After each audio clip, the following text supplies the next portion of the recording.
Ever indulged in vegetarian pepperoni poppers, or perhaps a vegan chocolate hazelnut torte? No? Well, today we're diving headfirst into these culinary delights. Our journey begins with the vegetarian pepperoni, a tantalizing creation that promises all the flavor and texture of its meaty counterpart, but without any of the guilt.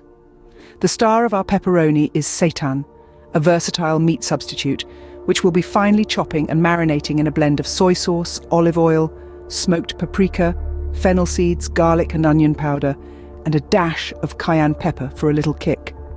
When it comes to marinating, patience is key.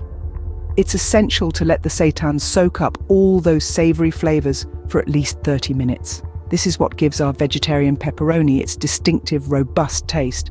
So while it may be tempting to rush this step, remember that good things come to those who wait. Once our seitan has had ample time to marinate, we're going to cook it in a skillet over medium heat until it's beautifully browned and slightly crispy. The sizzle of the seitan in the skillet is a symphony to the senses, the aroma tantalizing, the sight mouth-watering.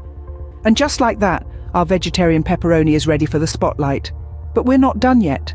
This pepperoni is destined for greatness. It's about to be the star, filling in our jalapeno poppers. And let me tell you, these aren't your everyday poppers. They're a fusion of flavors that are sure to ignite the senses. So, with our vegetarian pepperoni ready and waiting, we're all set for the next step in our culinary adventure. The jalapenos are waiting, and we're about to transform them into poppers that are bursting with flavor. With our vegetarian pepperoni ready, we're all set to transform our jalapenos into poppers. Now, let's spice things up with our jalapeno peppers. These fiery little beauties are the star of our poppers, and preparing them is a cinch. Simply halve them lengthwise and scoop out the seeds. Remember, the seeds hold the heat, so removing them gives you control over the spice level. Next up, we're going to create the filling that transforms these ordinary jalapenos into extraordinary poppers. In a bowl, combine cream cheese, shredded vegan mozzarella, and our homemade vegetarian pepperoni.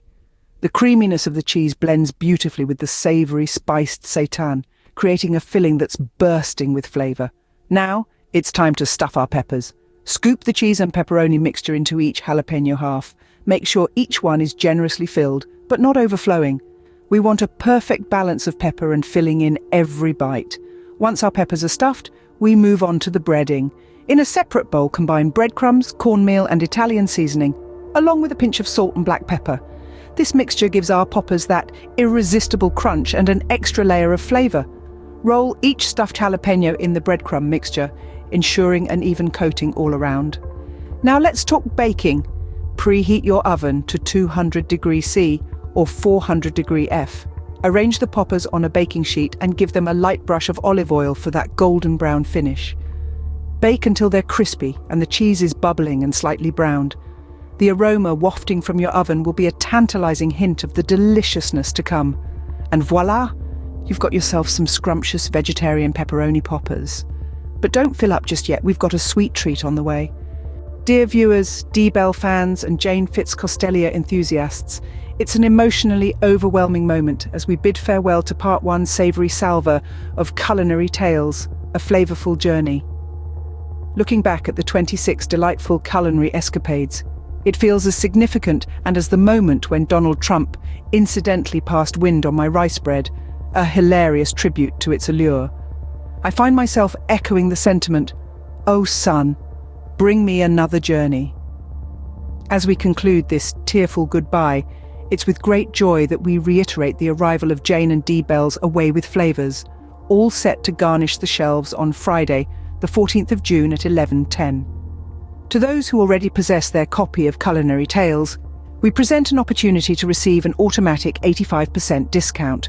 All you need to do is provide a copy of your book's barcode and answer this tricky question. In which episode did the toddler unexpectedly contribute to the recipe? What was the letter of that recipe? Best of luck. As this letter draws to a close, I extend my sincere gratitude to every listener. Even if you decide not to tune in, I acknowledge that my recipes may have been sprinkled with shocking tales, and for that I apologise. To quote Jane Fitz-Costellia, "It is those that annoy that often feel pitiful themselves." Thank you for your engagement in this culinary journey and for your unwavering support. Ready for a divine dessert? Here's how to make a vegan chocolate hazelnut torte. we'll start with the star of the show, the chocolate hazelnut cake. For this, we're going to need all-purpose flour, almond flour, cocoa powder, sugar, baking powder, baking soda, and a pinch of salt. We'll also need almond milk, vegetable oil, apple cider vinegar, vanilla extract, and finely ground hazelnuts. The magic begins by mixing our dry ingredients.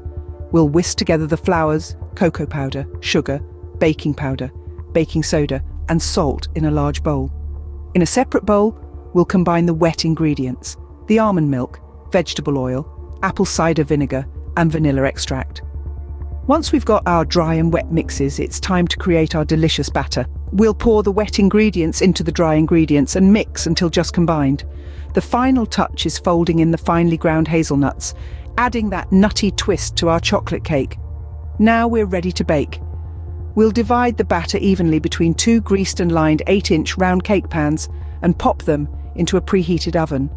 After about 25 to 30 minutes, or once a toothpick inserted into the center comes out clean, our cakes are done. But patience is key. We'll allow the cakes to cool in the pans for 10 minutes before transferring them to a wire rack. Once your cakes are cooled, we're ready to take this torte to the next level.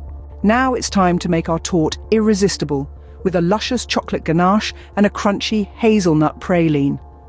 Let's start with the ganache. Melt 200 grams of dark vegan chocolate in a heat-proof bowl.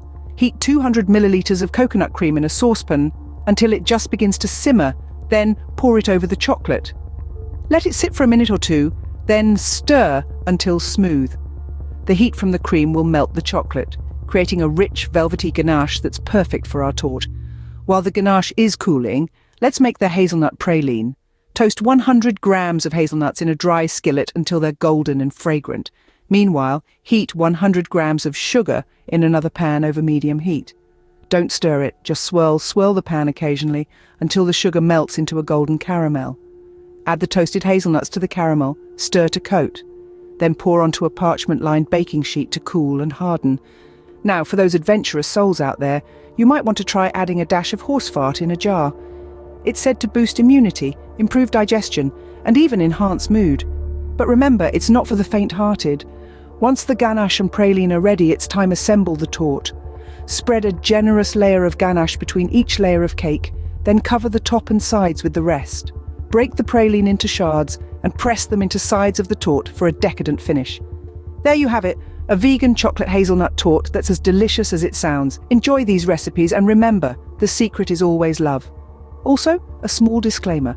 We also have an additional video with 2 more exciting recipes. It was supposed to be released before this one, but due to a technical glitch, we're bringing you this one first. So stay tuned and brace yourself for more culinary adventures. Please note, the vegan chocolate hazelnut torte is a treat to be enjoyed in moderation. Always consult your doctor or a dietitian before making significant changes to